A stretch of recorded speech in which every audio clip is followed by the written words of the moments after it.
Like, what are your priorities as a business owner going to be? Like, do you value like the thing you built over the people that built it?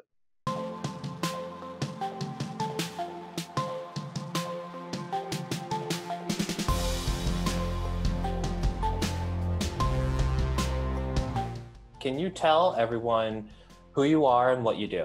My name's James Mark. I own a few restaurants and a bar in town. North was my first restaurant and was moved downtown about 3 years ago. My second restaurant is called Big King, which is in the original North Space on the west side of town. And then my bar is called the Dean Bar. You create these fantastic experiences, pre-COVID when people were able to go and dine into to your restaurants. And I know you're still continuing takeout with Big King and North. So sort of how has that experience been for you for takeout as a business? If we can provide a safe place for people to get food, they're not going to get all their meals from us, but that's one less trip they have to take to the grocery store, where I felt at the time, at least, they weren't providing a safe experience. And so that's kind of why I decided to do takeaway at all. And then once we arrived at that decision, it was a question of okay, how do we do this in a way that protects our staff? So when you order from us, you block out a 15-minute window for yourself to pick up your food, and no one else can pick up food in that 15-minute block. And so there's no lines, there's no waiting for orders. It makes it easier for the staff because we just do one thing at a time, focus on one order at a time. It severely limits us on the volume we can do. But it's the safest way we found to do it. As a small business owner, how do you feel about how our state is entering phase one of this opening stage in general? Everyone's got their own level of comfort.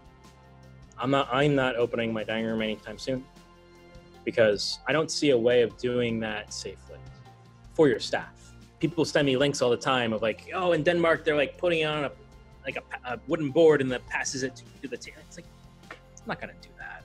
At both restaurants, I use plates that are cost $40 each, handmade ceramics. I'm not going to put that on a board and pass it 6 feet down to a table that's outside. And, on top of that, I'm in the city. We don't have a piazza to put tables out at. We have a little sidewalk in front of both restaurants.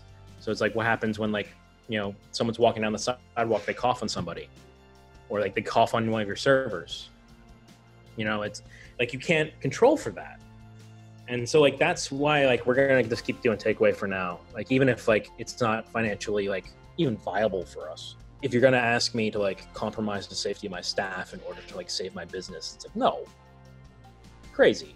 That. And other people, they got different priorities than I do. We don't live a lavish lifestyle. I rent an apartment in this city's highest rate, in the zip code that the city's highest rate of COVID exists in. But my big thing is that we're also continuing to pay our staff. It comes down to what are you going to decide? What are your priorities as a business owner going to be? Do you value the thing you built over the people that built it?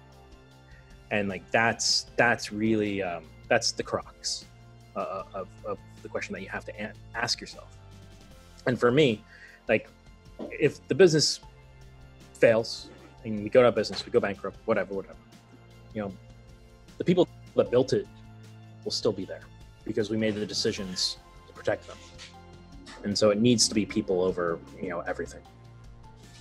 You've been pretty vocal about how the restaurant industry needs to change. We would like to know what should have changed before the stay-at-home, and what do you feel needs to still change after? That's a big question.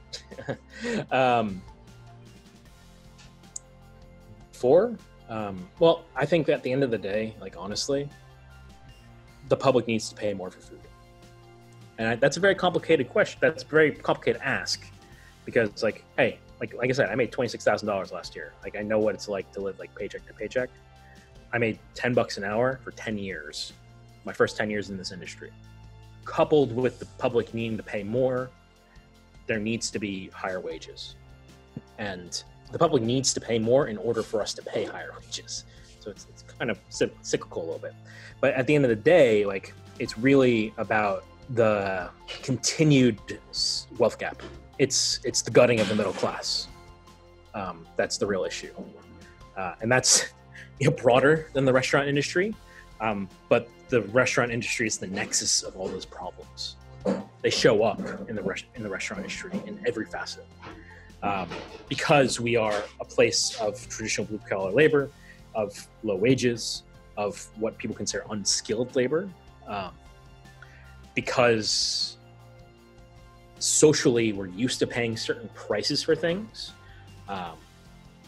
because we're used to tipping, and tipping being a separate thing from the built-in price of a meal,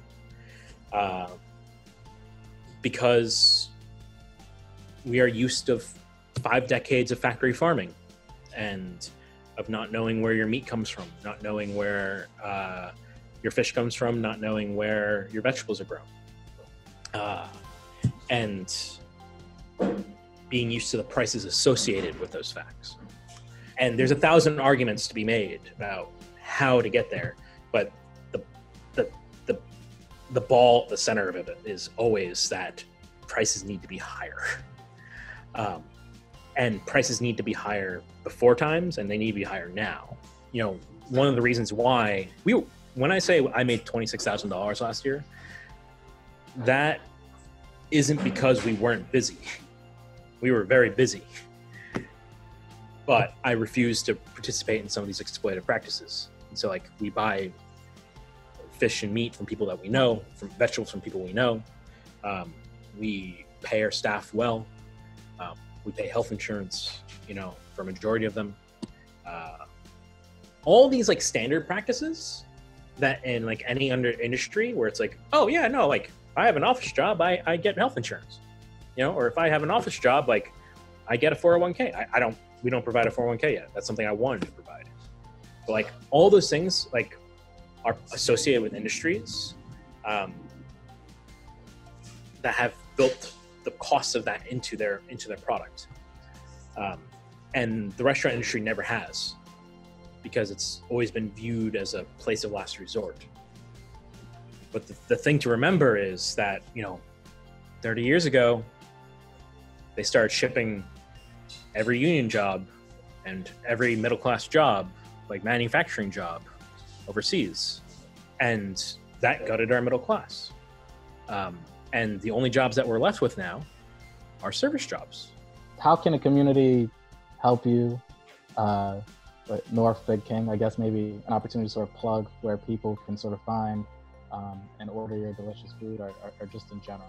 Ordering takeout is like the best way to help the business. It's the best way to help the people that work at the business. And we want to cook food and serve food for you.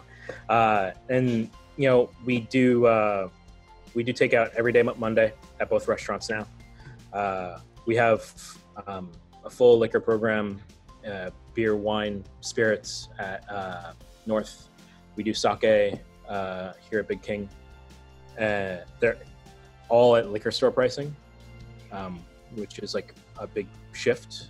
It's not at restaurant pricing. So like if you buy something from us, it's the same price that you would pay at the liquor store. And we have a lot of stuff that stores just don't carry because we're specialists. You can find links to all that stuff in those systems via our social media.